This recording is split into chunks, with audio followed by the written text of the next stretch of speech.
विधान परिषद सभापती नीलमताई गोऱ्हे यांनी घेतली साहित्य संमेलनाच्या नूतन अध्यक्षा तारा भवळकरांची भेट। विधान परिषदेच्या उपसभापती नीलमताई गोऱ्हे यांनी सांगलीमध्ये आज 98व्या अखिल भारतीय मराठी साहित्य संमेलनाच्या नूतन अध्यक्षा तारा भवळकर यांची भेट घेतली। राजकारण आणि साहित्याच्या पलीकडे तारा भवळकर आपल्याशी त्यांचं नातं असल्याचं त्यांनी यावेळी सांगितलं।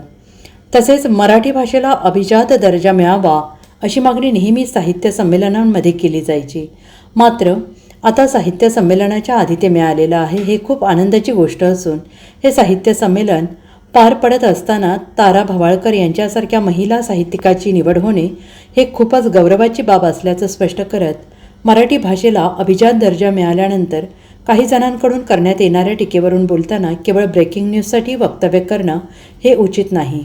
मराठी भाषा ही अनुदानाच्या पलीकडे असल्याचं देखील मत नीलमताई गोऱ्हे यांनी यावेळी स्पष्ट केलं आहे।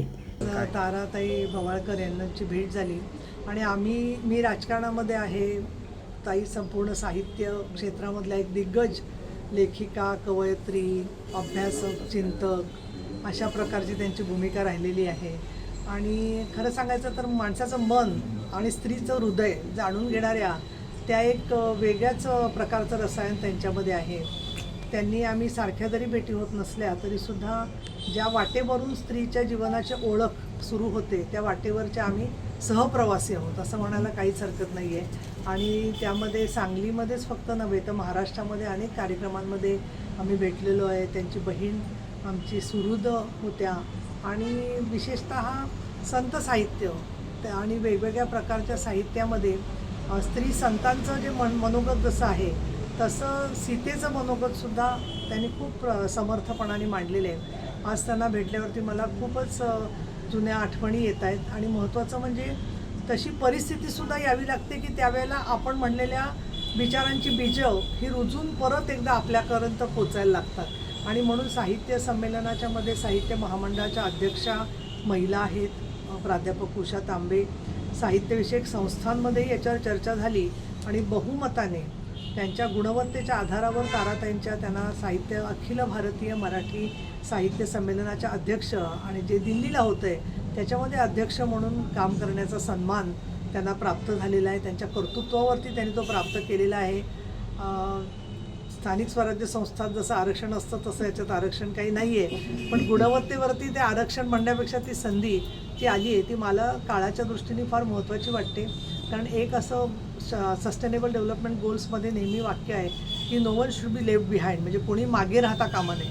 अशाला प्रगती आणि विकासाच्या मध्ये स्त्रियांच्या समूहाबरोबर सगळं साहित्य पुढे नेणं, विचार पुढे नेणं, आपण सगळे प्रश्न समजून घेण्याची आपली क्षमता तयार होणं आणि अश्रूंच्या पलीकडे पोचून आपण ते अश्रू बदलण्याचं सामर्थ्य मिळणं हे सगळं काम साहित्यातून होत असतं।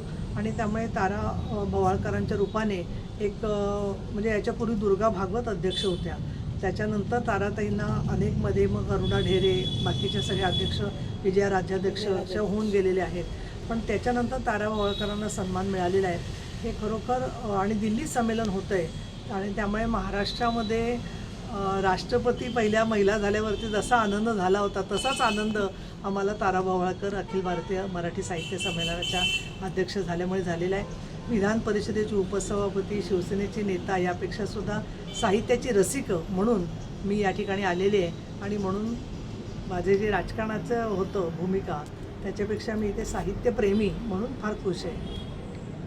Bureau report SBN Marathi, Mumbai.